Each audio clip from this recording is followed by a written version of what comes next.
Paz do Senhor, meu amado, bem-vindo de volta à nossa escola bíblica diária para falarmos de personagens da Bíblia.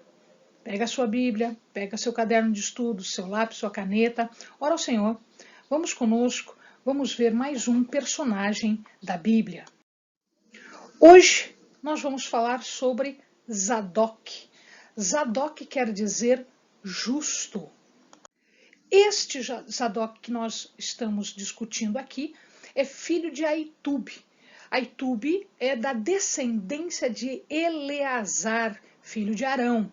Então, se ele é da descendência de Eleazar, ele é da descendência correta dos sumos sacerdotes. Então, Zadok era da linhagem dos sumos sacerdotes. Este Zadok apoiou Davi desde o início. Desde o começo, ele era um apoiador de Davi, porque ele sabia que Davi era o ungido, o escolhido por Deus para ser rei de Israel. E ele se une a Davi, principalmente na revolta de Absalão. E ele vai até um pedaço na fuga de Davi de Jerusalém, ele segue com Abiatar, inclusive levando a arca quando Davi foge.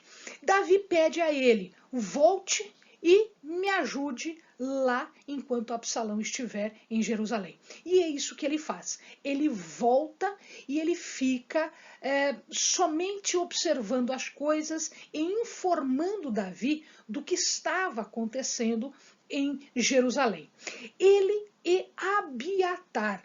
Abiatar também era descendente de Arão, só que ele era de uma outra linhagem. Ele era descendente de Itamar. Itamar não era do sumo sacerdócio, ele era o segundo, porque nós temos Eleazar como o sucessor de Arão e, portanto, da sua linhagem vinha o sumo sacerdócio. Isto é muito importante porque depois nós vamos ver que Zadok fica sozinho como sumo sacerdote.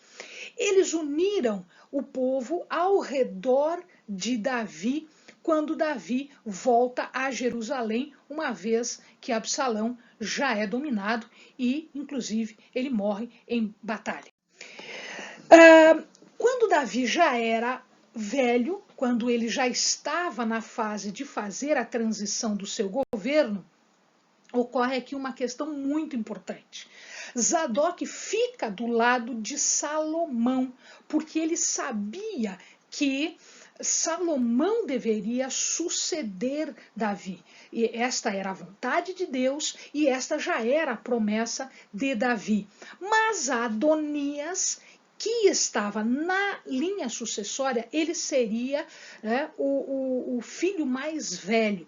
E ele se achou no direito, então, de pedir para si, de requerer para si e de se auto-intitular rei no lugar de Davi, antes mesmo de Davi morrer.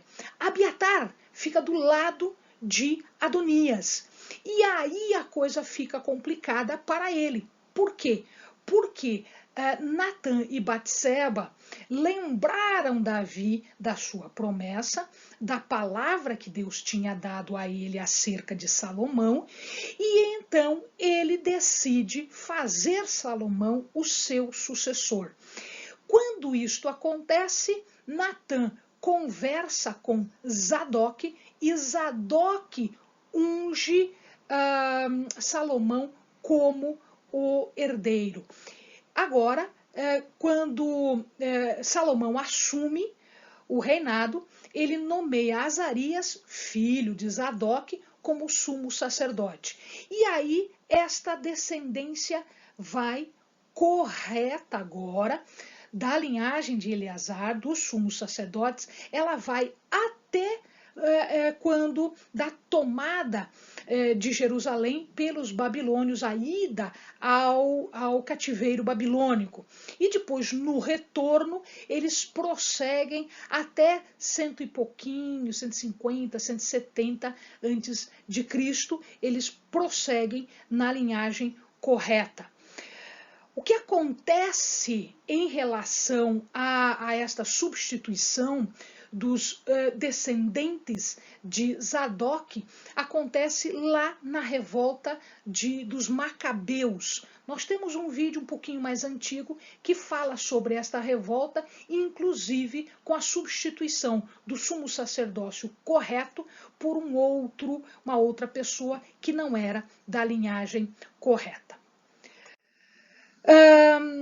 Interessante, antes que eu passe a outros assuntos, interessante dizer o seguinte: os saduceus, que era um grupo importante no tempo de Jesus, dizem alguns autores que eles eram seguidores de Zadok ou Sadoc, portanto, saduceus. Então, esta é uma hipótese da origem dos saduceus lá da época de Jesus. Tamanha importância de Zadok no sumo sacerdócio. Existiam outros Zadocs? Sim. Que era pai de Jerusa. Jerusa era mulher do rei Uzias.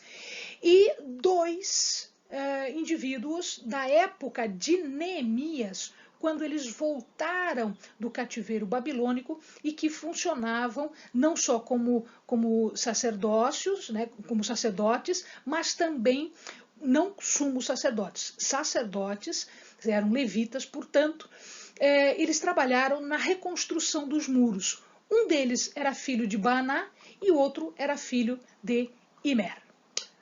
Amém, amados? Bons estudos!